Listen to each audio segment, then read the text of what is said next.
اعوذ باللہ من الشیطان الرجیم بسم اللہ الرحمن الرحیم۔ ناظرین و سامعین السلام علیکم۔ امید ہے آپ خیریت سے ہوں گے اور ہماری ویڈیوز سے مستفید ہو رہے ہوں گے۔ ناظرین، جیسا کہ منظر بمنظر کربلا کے سلسلے کی پچھلی پوسٹ میں آپ کو بتایا گیا تھا کہ امام حسین علیہ السلام اور حر کے درمیان یہ طے پایا تھا کہ کوفہ کی بجائے کسی اور سمت سفر کیا جائے اور راستے سے حر ایک خط ابن زیاد کو لکھے گا اور امام کو کوفہ آنے سے روکنے یا نہ روکنے کے بارے میں ہدایات لے گا۔ اگر اس دوران امام چاہیں تو ابن زیاد یا یزید کسی کو بھی خط لکھ سکتے ہیں، نیز یہ کہ امام تب تک کوفہ کے راستے کی بجائے عذیب الحجانات کے راستے قادسیہ کی سمت سفر جاری رکھ سکتے ہیں، اور اس دوران خطوط کے ذریعے کی گئی مراسلت کا بھی جواب وصول ہو جائے گا۔ امام نے حر کی اس تجویز کو مان لیا اور قافلے نے عذیب الحجانات کی سمت سفر شروع کر دیا۔ پھر ذو حسم اور عذیب الحجانات کے درمیان ایک منزل آئی جسے کتب تاریخ میں بیضہ کے نام سے یاد کیا گیا ہے۔ بیضہ کا مقام مکہ اور کوفہ کے قدیمی راستے پر واقع ہے، جو بنی یربوع بن حنظلہ کی زمین میں واقع ہے اور واقصہ اور عذیب الحجانات کے نزدیک ہے۔ حضرت امام حسین علیہ السلام کے اس جگہ پر پڑاؤ ڈالنے کی وجہ سے یہ منزل کتب تاریخ میں ایک خاص اہمیت کی حامل ہے۔ یہاں امام علیہ السلام نے اپنے اصحاب اور حر بن یزید ریاحی کے سپاہیوں کے سامنے ایک خطبہ ارشاد فرمایا، جو کچھ یوں ہے۔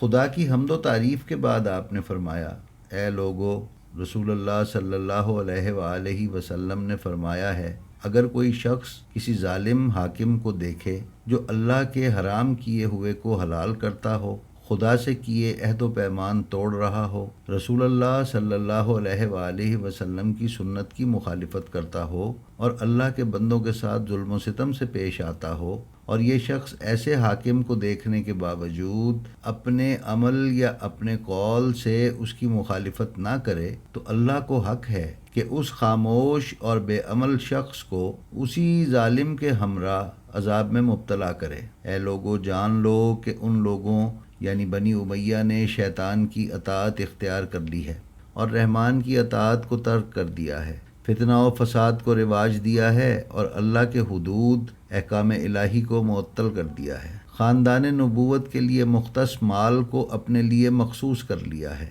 اللہ کی طرف سے مقرر کردہ حرام کو حلال اور اللہ کی طرف سے قرار دیے گئے حلال کو حرام میں تبدیل کر دیا ہے، اور میں ان مفسدوں کے مقابلے میں اسلامی معاشرے کی رہبری کا زیادہ حقدار ہوں۔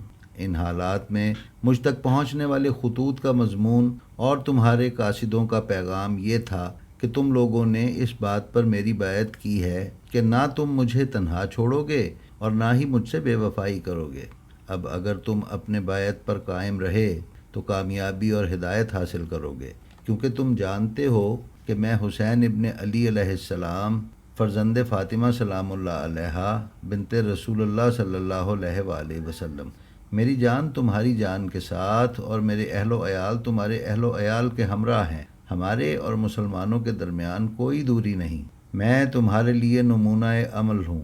اب اگر تم نے مجھ سے کیے جانے والے اپنے عہد و پیمان کو توڑ دیا اور میری بیعت سے انکار کیا تو یہ تم کوئی نئی بات نہیں کرو گے۔ تم میرے والد، میرے بھائی اور میرے چچا کے بیٹے مسلم بن عقیل کے ساتھ ایسا ہی کر چکے ہو۔ جس نے تم پر بھروسہ کیا اسے تم نے دھوکہ دیا۔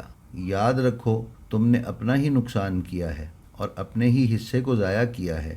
جو کوئی وعدہ خلافی کرتا ہے وہ خود اپنے ہی آپ کو نقصان پہنچاتا ہے۔ اللہ جلد ہی مجھے تم لوگوں سے بے نیاز کر دے گا۔ والسلام علیکم ورحمۃ اللہ وبرکاتہ۔ ابن عاصم کوفی اور خوارزمی نے اس خطبے کو ایک خط کی صورت میں ذکر کیا ہے اور کہا ہے کہ امام نے کوفہ کے اشراف کے لیے عذیب الحجانات سے یہ خط لکھا تھا۔ امام نے اس خطبے کے بعد قافلے کے لوگوں کو حکم دیا کہ عذیب الحجانات کی طرف سفر دوبارہ شروع کیا جائے۔ امام علیہ السلام کا قافلہ ذو حسم کے بعد بیضہ سے ہوتے ہوئے عذیب الحجانات تک آن پہنچا۔ عذیب بنی تمیم کی ایک گھاٹی ہے جو عراق کی سرحد پر ہے۔ یہ جگہ ایرانیوں کے اسلحہ خانہ کے طور پر استعمال ہوتی تھی اور اس کے اور قادسیہ کے درمیان 6 میل کا فاصلہ ہے۔ علاقہ ہیرا یا ہیرا کے سربراہ نعمان کے گھوڑے اسی جگہ پر چرائے جاتے تھے۔ کہا جاتا ہے کہ حجانات حجین کی جمع ہے، جس کے معنی غیر اصل کے ہیں، یعنی وہ لوگ جو نجیب الطرفین نہ ہوں۔ چلتے چلتے سامنے سواریوں پر 4 افراد نمودار ہوئے جو کوفہ سے آ رہے تھے، جن کے رہنما ترما بن عدی تھے، جن کے ساتھ کچھ سامان بھی تھا۔ یہ لوگ امام حسین علیہ السلام کے پاس پہنچے تو ترما اپنے اونٹ پر سوار ہدی خوانی کر رہے تھے۔ ناظرین، ہدی خوانی ان اشعار کو کہا جاتا ہے جو قافلہ سالار اپنی سواری پر بیٹھے ترنم سے پڑھتے رہتے ہیں۔ تاریخ کی کتابوں میں ترما بن عدی کی اس ہدی خوانی کے اشعار نقل کیے گئے ہیں، جو کچھ یوں ہیں: اے میرے ناقے، میرے جلدی جلدی چلنے پر خوف زدہ نہ ہو، بلکہ تو تیز تیز چل تاکہ سپیدۂ شہری تک تو بہترین سوار اور بہترین مسافر تک پہنچ جائے، یہاں تک کہ اس کی ذات تک رسائی ہو جائے جس کا خاندان کریم، بزرگ، آزاد اور فراغ دل ہے، جسے خداوند متعال بہترین کام کرنے کے لیے یہاں لایا ہے۔ اسی لیے خدا اسے اس وقت تک باقی رکھے گا جب تک یہ دنیا اور زمانہ باقی ہے۔ یہ سن کر امام حسین علیہ السلام نے فرمایا: خدا کی قسم، خداوند عالم جو ہمارے لیے چاہتا ہے وہی تمہارے لیے خیر ہے، چاہے ہم قتل کر دیے جائیں یا ظلم و ستم کے خلاف ظفریاب ہو جائیں۔ یہ 4 افراد چونکہ کوفہ سے آئے تھے اور امام حسین علیہ السلام کے ساتھ مدد و نصرت کا ارادہ رکھتے تھے، لہٰذا حر بن یزید سامنے آیا اور امام علیہ السلام سے کہا: یہ لوگ جو کوفہ سے آئے ہیں آپ کے ہمراہ نہیں تھے، لہٰذا یا تو میں انہیں قید کر لوں یا کوفہ لوٹا دوں۔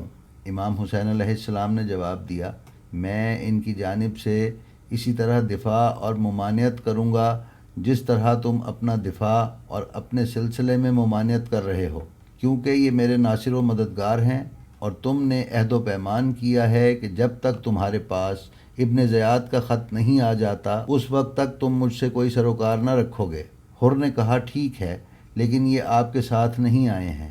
امام حسین علیہ السلام نے جواب دیا: یہ میرے اصحاب ہیں اور انہی لوگوں کی طرح ہیں جو میرے ساتھ آئے ہیں۔ اگر تم نے اس عہد و پیمان کو برقرار رکھا جو ہمارے اور تمہارے درمیان ہوا ہے تو ٹھیک ہے، ورنہ ہم بھی تمہارے سامنے میدان کارزار میں اتریں گے۔ یہ سن کر حر ان لوگوں سے دستبردار ہو گیا۔ اس کے بعد امام حسین علیہ السلام ان لوگوں سے مخاطب ہوئے اور فرمایا: جن لوگوں کو تم اپنے پیچھے چھوڑ کر آئے ہو ان کی خبر سناؤ۔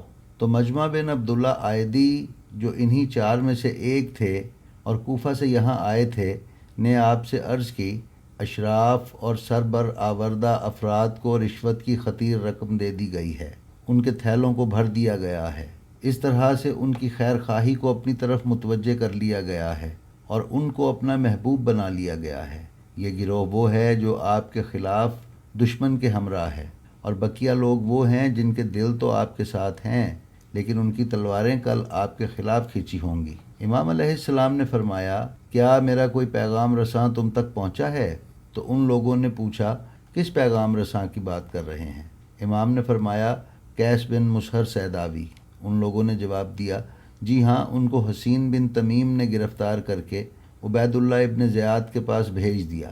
جب وہ وہاں پہنچے تو عبید اللہ نے انہیں حکم دیا کہ وہ آپ اور آپ کے بابا کے لیے علل اعلان نازیبا الفاظ کہیں، لیکن انہوں نے آپ اور آپ کے بابا پر درود و سلام بھیجا اور ابن زیاد اور اس کے باپ پر لعنت بھیجی، لوگوں کو آپ کی مدد و نصرت کے لیے بلایا اور انہیں خبر دی کہ آپ آ رہے ہیں۔ اس حالت کو دیکھ کر ابن زیاد نے حکم دیا کہ انہیں چھت پر سے نیچے پھینک دیا جائے، لہٰذا آپ کو دارالعمارہ کی چھت سے نیچے پھینک دیا گیا اور وہ شہید ہو گئے۔ یہ جملہ سننے کے بعد امام حسین علیہ السلام کی آنکھیں آنسوؤں سے ڈبڈبا گئیں اور آپ کسی طرح اپنے آنسوؤں کو نہ روک سکے۔ پھر آپ نے فرمایا: ان میں سے بعض وہ ہیں جو قربانی دے کر اپنا عہد وفا کر گئے، اور ان میں سے بعض حکم خدا کے انتظار میں بیٹھے ہیں، اور ان لوگوں نے اپنا موقف ذرا بھی تبدیل نہیں کیا۔ خدایا بہشت کو ہمارے اور ان کے نزول کی جگہ قرار دے، اور اپنی رحمتوں کی جگہ میں ہمیں اور انہیں یکجا کر دے، اور اپنے بہترین ثواب کے ذخیرے سے بہرہ مند فرما۔ اس دعا کے بعد ترما بن عدی امام حسین علیہ السلام کے قریب آئے اور عرض کی: خدا کی قسم، میں جو دیکھ رہا ہوں وہ یہ ہے کہ آپ کے ساتھ زیادہ یار و مددگار نہیں ہیں، اور اگر انہی لوگوں کے علاوہ جنہیں میں ساتھ ساتھ دیکھ رہا ہوں کوئی اور نہ ہوا تو یہی لوگ ان کے لیے کافی ہیں۔ کوفہ سے نکل کر آپ کی طرف آنے سے ایک دن قبل میں نے کوفہ کے پیچھے بہت سارے لوگوں کو دیکھا ہے۔ ایک ہی جگہ پر میں نے اتنا جمع و غفیر نہیں دیکھا تھا۔ میں نے ان لوگوں سے پوچھا یہ مجمع کیسا ہے؟ کسی نے کہا یہ لوگ اس لیے جمع ہوئے ہیں تاکہ فوجی تربیت لے سکیں اور پھر حسین ابن علی سے جنگ کے لیے جائیں۔ لہٰذا میں آپ کو خدا کا واسطہ دیتا ہوں کہ اگر آپ قادر ہیں تو ایک بالشت بھی ان لوگوں کی طرف نہ بڑھیں۔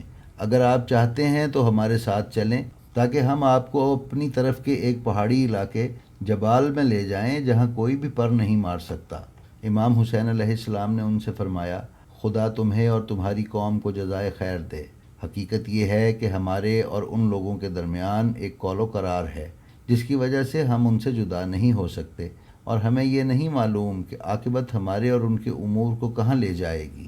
ترما کا بیان ہے کہ یہ سننے کے بعد میں نے عرض کیا میں نے کوفہ سے اپنے گھر والوں کے لیے کچھ راشن لیا ہے، لہٰذا میں وہاں پہنچ کر اسے رکھ کر انشاءاللہ فوراً آپ کی طرف پلٹ رہا ہوں۔